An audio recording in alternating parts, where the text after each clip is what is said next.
सज्जनों, माताओं, बहनों, तो मैं निवेदन कर रहा था कि हम कर्मयोगी बने उसके लिए जिस वर्ण की योग्यता हमारे पास है, वर्ण किसे कहते हैं? वर्णों गणोते चुना जाए, चयन किया जाए। जन्म से वर्ण नहीं होते, गुणकर्म स्वभाव से वर्ण बनते। इसलिए कहा भी है, जन्मना जायते शूद्र संस्कारात् द्विजोच्यते। संस्कारों से, गुणकर्म स्वभाव से द्विज बनते हैं, वर्ण बनते हैं। पहले हमारे कुछ गुणकर्म स्वभाव होते हैं और अब की मेहनत परिश्रम से ये ब्राह्मण, क्षत्रिय, वैश्य आदि बनते हैं। तो दूसरा जो वर्ण है वो है क्षत्रिय। भगवान ने इस शरीर में घटा के दिया है, बाहु राजन्य कृता, भुजाओं की तरह क्षत्रियों को होना चाहिए। इसके 3 काम है लगभग इस शरीर में। एक तो ये पूरे शरीर की रक्षा करने का काम करते हैं हाथ। अगर इस ब्राह्मण को कोई चोट पहुंचाना चाहता है, लठ मारे इसमें, तो हाथ उसको रोकते हैं, अपने को चुटैल करते हैं, लहूलुहान होते हैं, पर इसको बचाते हैं। कोई पेट पर लात मारे या डंडा मारे तो हाथ चल के बचाते हैं, इसको सुरक्षित करते हैं, आप लहूलुहान होते हैं। पैरों में कोई चोट पहुंचाए तो पैरों को भी बचाते हैं।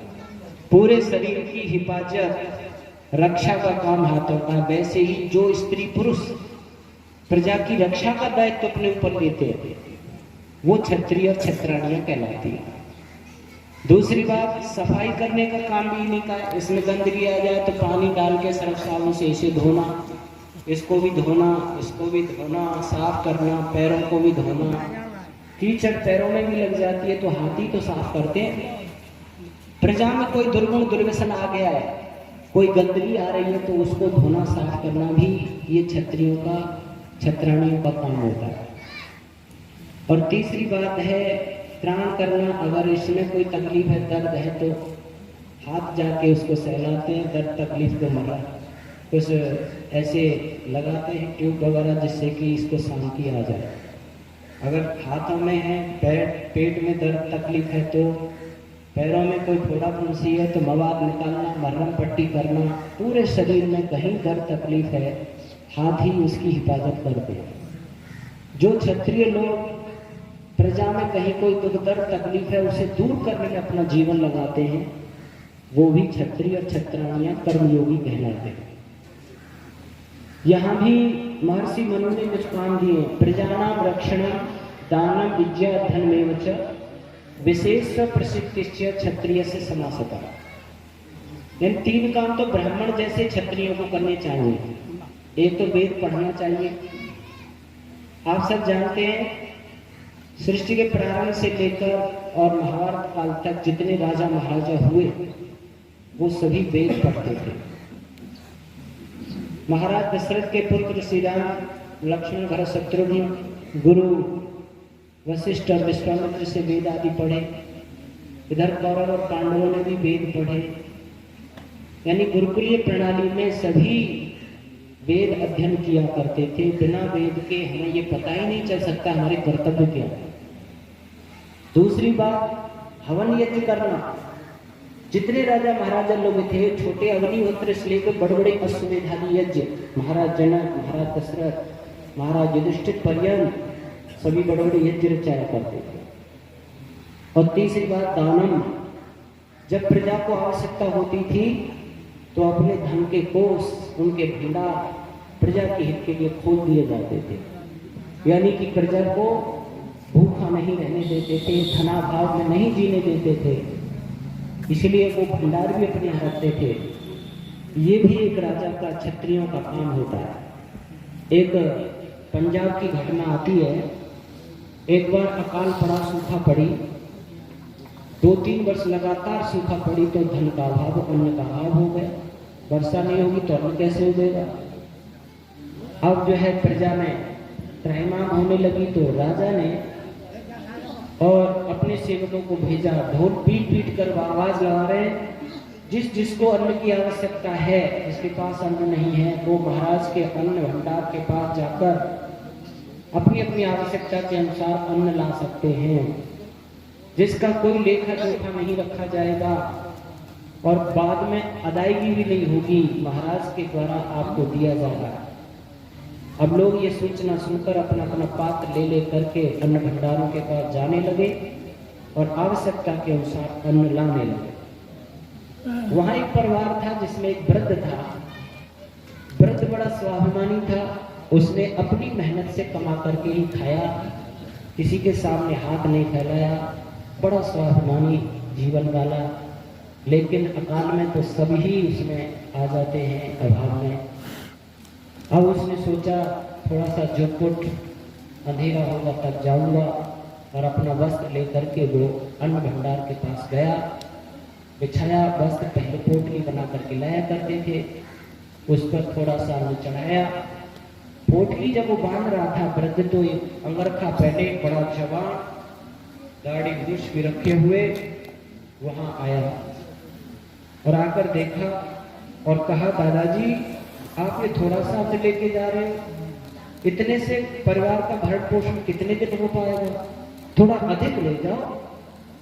तो वो पोटली बांधते हुए कहते जा रहे थे, अरे भैया थोड़ा सा ही ठीक है, थोड़ा थोड़ा सबके हिस्से में आ जाएगा और कुछ महाराज के भंडार में बचा भी रहेगा, जो कभी फिर आपातकाल में आवश्यकता के समय काम आ जाएगा, इतना ही बहुत है। अरे नहीं नहीं, इतने से क्या होगा, अधिक ले जाओ। वो युवक बैठा, उसने उनकी पोटली को खोल दिया और खोल कर और सारा अन्न उस पर चढ़ा दिया। वो वृद्ध बोला, अरे क्या कर रहे हो भैया, इतनी भारी पोटली को मैं सिर पर उठा के भी तो नहीं ले जा सकता, मैं वृद्ध आदमी हूँ और किसी मजदूर से उठवा के ले जाऊं, इतने मेरे पास मजदूरी के लिए पैसे नहीं है। तो उस युवक ने कहा, चिंता ना करो दादाजी, राजा का आदेश है, जो अपनी शक्ति से ले जा सकता है उसे ले जाने दिया जाए, जो कमजोर हो, अशक्त हो, वृद्ध हो, उसके यहाँ हम पहुंचा के आएंगे। और उसने भारी पोटली बना ली और कहा, थोड़ा हाथ का सहारा दो, और अपने सिर पर उस युवक ने पोटली को रख लिया। कहा, दादाजी बताओ आपका घर किधर है, चलो आगे आगे आगे वो चला, पीछे पीछे पोटली कर वो युवक जा रहा है। जैसे उसका घर आया, एक छोटा सा दीपक जल रहा था, दो छोटे छोटे बच्चे बैठे हुए थे, अपने दादाजी का इंतजार कर रहे थे। कहा, ये मेरा घर है भैया। उसने पोटली को उतारा, पूछा, दादाजी ये बच्चे किसके हैं? कि ये मेरे पोते हैं, नाती हैं। कि तुम्हारा बेटा?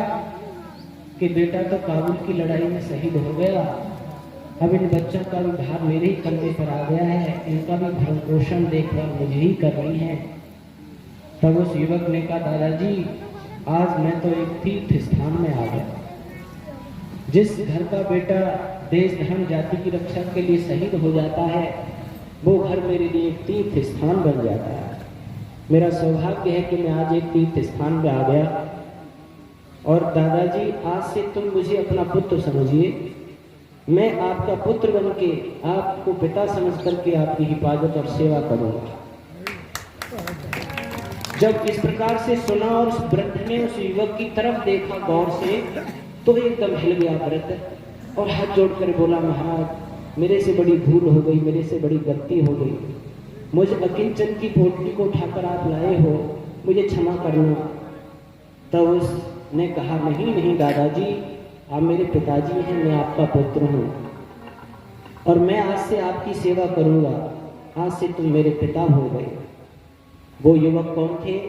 वो थे महाराज रणजीत सिंह, अर्थात स्वयं राजा जब ये देखता था कि मेरी प्रजा को इस चीज की आवश्यकता है, तो वो अपने धन कोष के भंडार प्रजा के हित के लिए खोल देता था।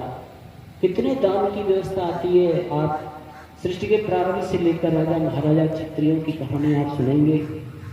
तब तक हमारे यहाँ के राजा चक्रवर्ती सम्राट थे और उपनिषदों में तो यहाँ तक आता है कि जितनी ब्रह्म विद्या अध्यात्म विद्या थी वो क्षत्रियों के पास थी। राजा जयवली प्रवाहन, कितने राजाओं का वर्णन आता है। विदेहराज महाराज जनक जो अध्यात्म विद्या के बहुत बड़े धनी थे, बहुत बड़े धनी थे, कितने ज्ञानी थे।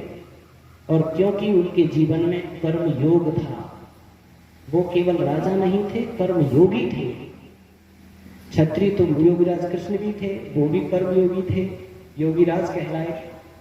अर्थात हमें जो हमारी योग्यता है, हमारा स्वभाव है, उसके अनुसार हमारा वर्ण है, उस वर्ण के जो भगवान ने कर्म निहित किए हैं, उनको जो ठीक ढंग से पालन करता है, वो ब्रह्म प्राप्ति की योग्यता प्राप्त कर लेता है, कर्मयोगी हो जाता है। और आगे चल करके क्षत्रियों का काम है प्रजानाम रक्षणम, प्रजाओं की रक्षा करना। प्रजाओं की रक्षा 3 उपायों से होती है। 3 काम राजा को क्षत्रियों करने होते हैं। एक होती है विद्यार्य सभा, एक होती है धर्मार्य सभा, एक होती है राजार्य सभा। विद्यार्य सभा का काम है प्रजा का हर बच्चा पढ़ा लिखा होना चाहिए। महाराज भोज के समय तक की ये बात है कि भेड़ बकरी चलाने वाले, गाय भैंस चलाने वाले ग्वालिये भी शास्त्री आचार्य किए हुए होते थे। हमारे देश में कोई अनपढ़ रहता नहीं था, सभी पढ़े लिखे होते थे। महाभारत काल तक की बात है। गोकुलीय प्रणाली में राजा का आदेश होता था 5 वर्ष के बेटा बेटी को कोई घर में नहीं रख सकता था, घर में नहीं रख सकता था, दंडित होता था, उसे गुरुकुल भेजना ही होगा। सभी पढ़े लिखे होते थे, स्त्री पुरुष। दूसरा धर्मार्य सभा का काम होता था सबको धर्म का उपदेश करना, धर्म का ज्ञान कराना। आज ये कथा प्रवचनों में धर्म का बोध कराया जाता है, बाकी स्कूलों में कोई पाठ्यक्रम नहीं है जिसमें धर्म का ज्ञान कराया जाता है। हमारे बच्चों को कक्षा 1 से लेकर MA, BSc, PG, DL, BEd जो भी कुछ है डिग्रियां, उनमें ये धर्म है, ये अधर्म है, ये पाप पुण्य है, ये सत्य असत्य है, ये ईश्वर जी प्रकृति है, ये बंधन मुक्ति है, इन विषयों का कोई लेश मात्र भी प्रकरण नहीं है। बस ये कथा प्रवचनों में पता चलता है धर्म कर्म की बात, उसमें भी लोग कर्माते हैं। तो कितनी दुनिया वंचित है धर्म के ज्ञान से। बात सामान्य से टंट घंट कोई धर्म समझे बैठे हैं, वास्तव में धर्म के सिद्धांतों से परिचित ही कहाँ।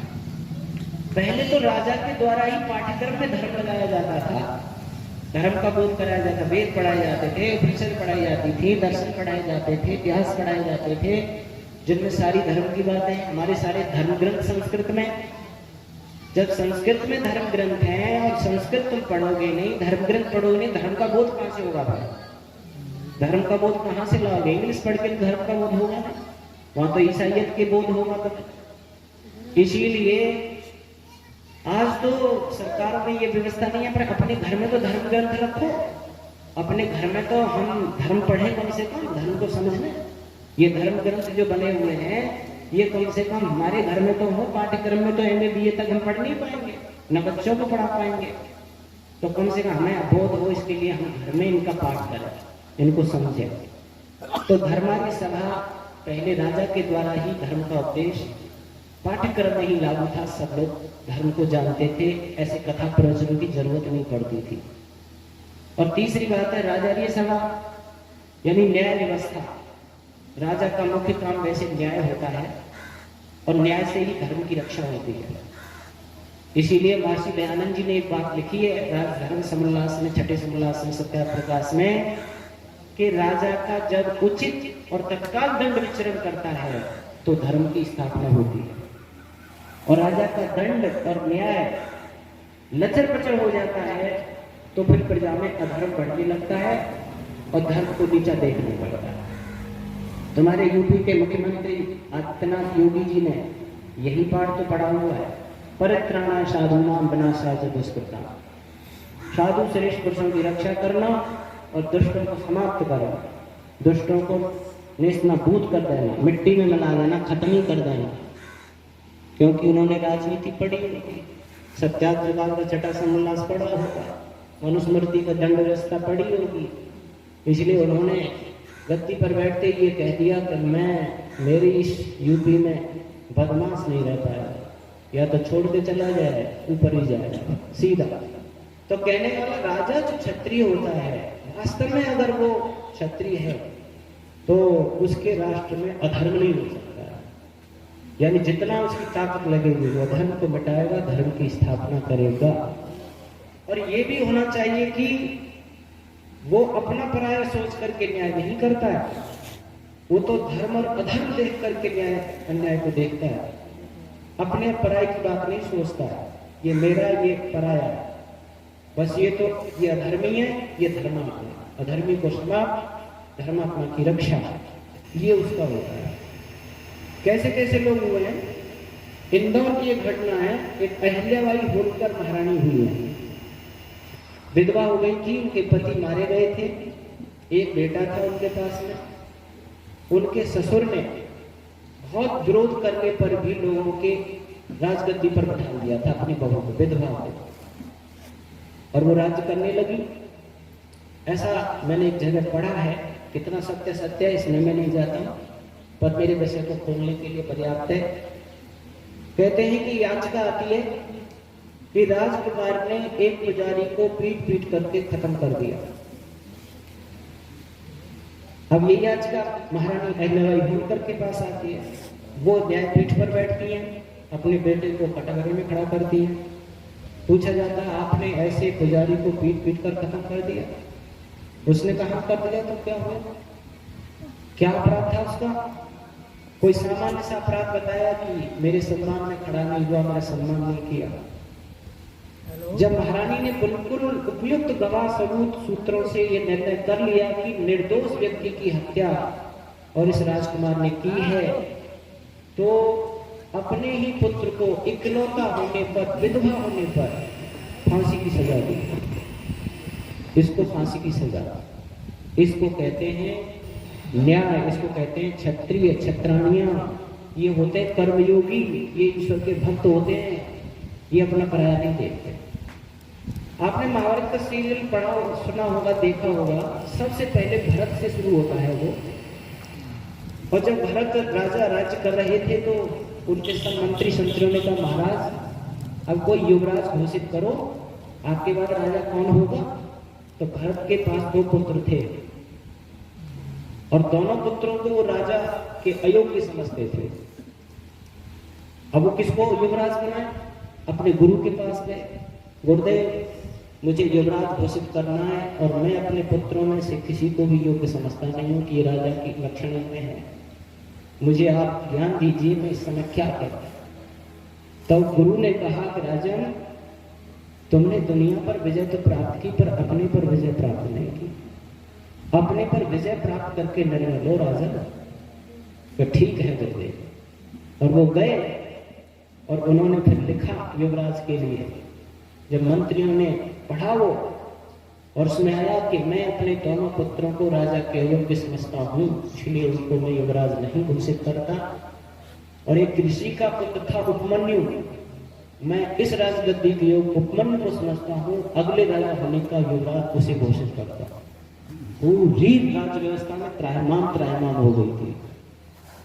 कितना बड़ा कर्मयोगी होगा वो, जिसने एक राष्ट्र के हित के लिए अपनी संतति का त्याग कर दिया, बलिदान कर दिया। ऐसे कर्मयोगी ही क्षत्रिय क्षत्राणियां भगवान के भक्त होते हैं, वो योगी होते हैं, वो साधारण राजा नहीं होते, क्षत्रिय नहीं होते। ऐसा ही मत समझो कि जंगलों में बैठे साधु सन्यासी भगवान को पाने वाले होंगे।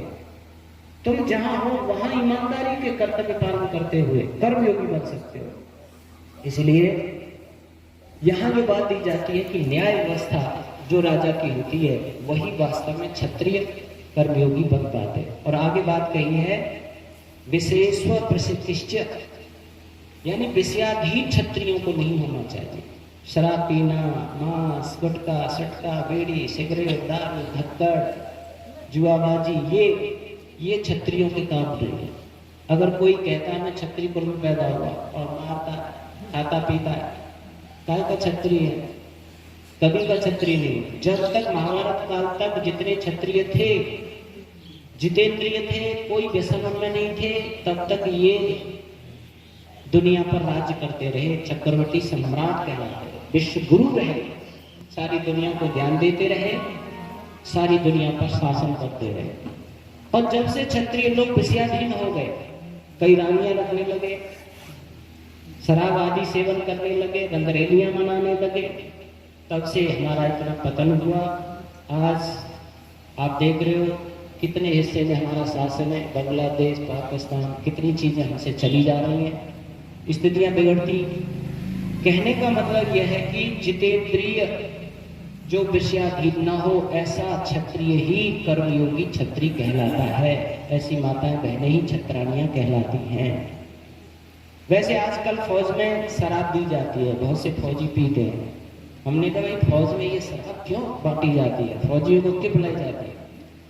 अरे साहब, शराब और मांस सेवन नहीं करें तो युद्ध कैसे लड़ पाएंगे?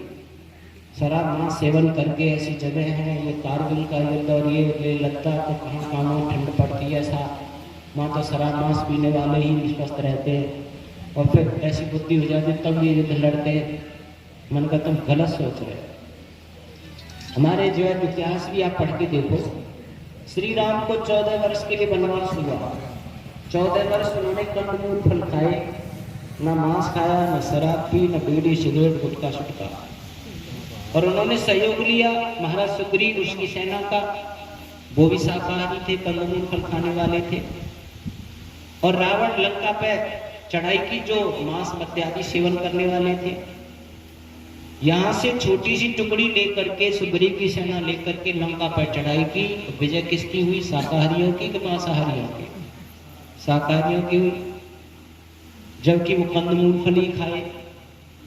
इधर आप देखो कौरव पांडवों में, भाई 13 वर्ष वनवास समझो, उनको 1 वर्ष अज्ञातवास रहा। सेवकों को क्या मिलता है? कोई रबड़ी तो मिली नहीं होगी उनको, सेवक ही तो थे, गुप्त रूप से रहे विराट नगर में, नौकर बन के रहे, और 12 वर्ष उसमें रहे भरपेट। शायद भीम को भोजन भी ना मिला, भिक्षा की या फिर थोड़ा कंदमूल फल खाए। 7 अक्षौणी सेना थी, उधर 11 अक्षौणी सेना थी दुर्योधन की। 7 अक्षौणी सेना ने 11 अक्षौणी सेना पर विजय प्राप्त की। जो धर्मात्मा होते हैं, शाकाहारी होते हैं, उनके अंदर आत्मबल होता है, लड़ने की क्षमता ज्यादा होती है। अभी डिस्कवरी पर यह आ रहा था कि एक हिरण, शाकाहारी हिरण घास खाता है, और एक मांसाहारी शेर चीता मांस खाता है। अब वो हिरण के पीछे भाग रहा है। हिरण 150 किलोमीटर प्रति घंटे की चाल से चल रहा है, और शेर चल रहा है 170 किलोमीटर प्रति घंटे की चाल से। कहते हैं जितना हिरण भागेगा उतना उसका ब्लड शांत रहेगा और वो भागता जाएगा, और शेर कुछ दूरी पर जाकर उसके खून में इतनी गर्मी आएगी, इतनी गर्मी हीट बनेगी, और वो विश्राम नहीं करे, रुकेगा नहीं, तो वो स्वयं नाड़ियां फट करके भस्म मर जाएगा। उसे एक स्थिति में आके शेर को विश्राम करना ही होगा, और हिरण को विश्राम करने की जरूरत नहीं, वो अपनी चाल से दौड़ता ही रहेगा। अगर उसके भागने का स्थान नहीं मिला तो बात अलग है, कहीं रुकावट आ गई, पहाड़ आ गया, कोई नदी आ गई, और अगर उसको रास्ता मिलता है तो वो दौड़ता ही जाएगा, वो थकेगा नहीं, हारेगा नहीं। हमारे यहाँ जैसे दारा सिंह हुए, एक दिन में 15 कुश्ती लड़ रहे, हारने वाले नहीं होते जो शाकाहारी होते हैं, और मांसाहारी तुरंत हाथ जाते थोड़ी देर के बाद, फिर उनको मार सकते हैं। इसका मतलब ये हमारे यहाँ गलत प्रचलन चला कि फौज आदि को भी शराब की जाती है। बिल्कुल शाकाहारी होंगे तो आज भी हम विश्वगुरु बन सकते हैं। हालांकि दुनिया के लोगों से लड़ने की ताकत आज हमारे देश के जवान सिपाहियों में आज भी ज्यादा है। चीन के लोगों से, पाकिस्तान के लोगों से ज्यादा लड़ने की ताकत आज भी हमारे क्षत्रियों में ज्यादा है। और शाकाहारी हो जाएंगे और इनको बादाम सारे फल खिलाए जाए तो वो ताकत इनके पास होगी, आत्मबल होगा कि कोई इनके सामने टिक नहीं पाएगा, वो चीज आ जाती है।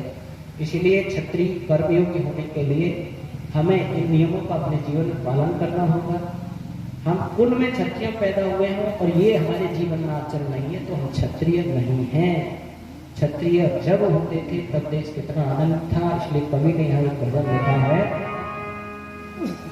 वेदों के अनुकूल जिस दिन राज हो जाए उस दिन भारत भूमंडल का ताज हो जाए।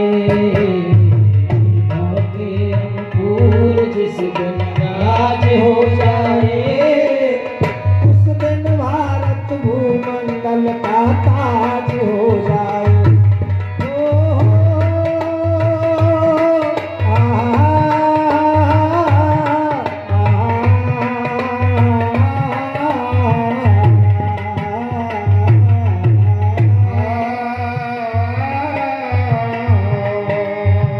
वेदों के अनुकूल जिस दिन राज हो जाए उस दिन भारत भूमंडल का ताज हो जाए।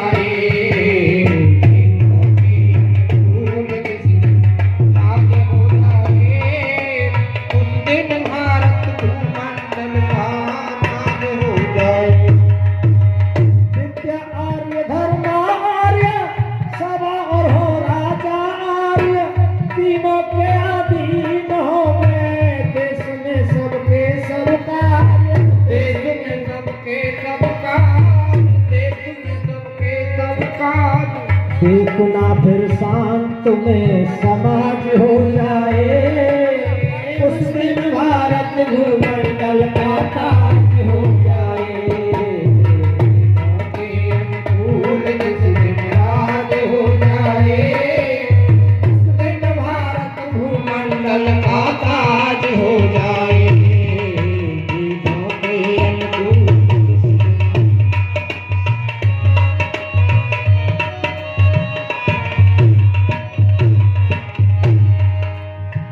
योग्यता अनुसार चरण राजा का विद्वान करे। न्याय रक्षा हेतु पुनः मनु का विधान करे। मनु का विधान करे। मनु का विधान करे। योग्यता अनुसार चरण राजा का विद्वान करे। न्याय रक्षा हेतु पुनः मनु का विधान करे। सच्चाई में सबकी एक आवाज हो जाए। उस दिन भारत भूमंडल का ताज हो जाए। ताज हो जाए। उस दिन भारत भूमंडल का ताज हो जाए।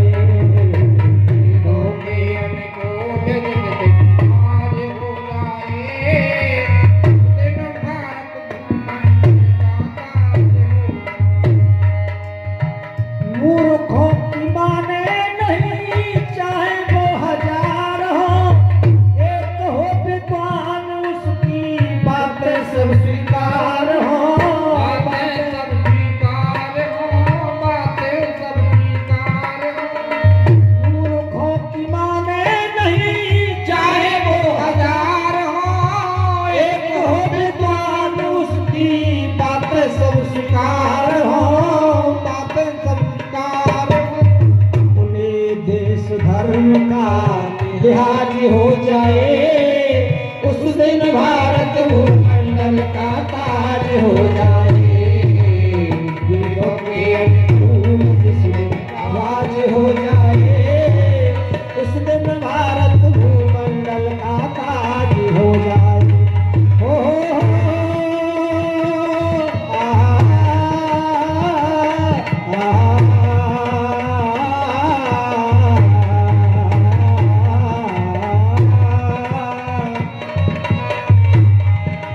वेदों के अनुकूल जिस दिन राज हो जाए।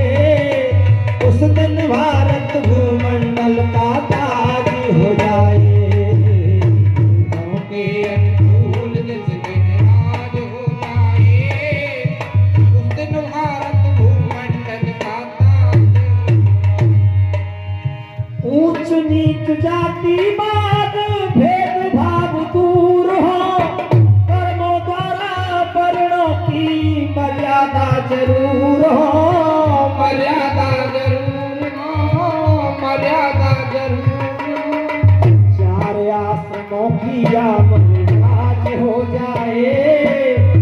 चार आश्रमों की रिवाज हो जाए। उस दिन भारत भूमंडल का ताज हो जाए। के अनुकूल जिस दिन राज हो जाए। उस दिन भारत भूमंडल का ताज हो जाए।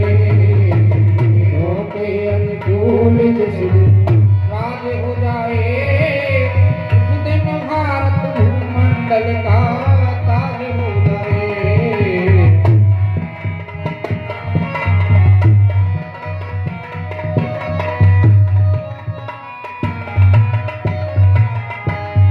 बाल व्रत बिना मेल विवाह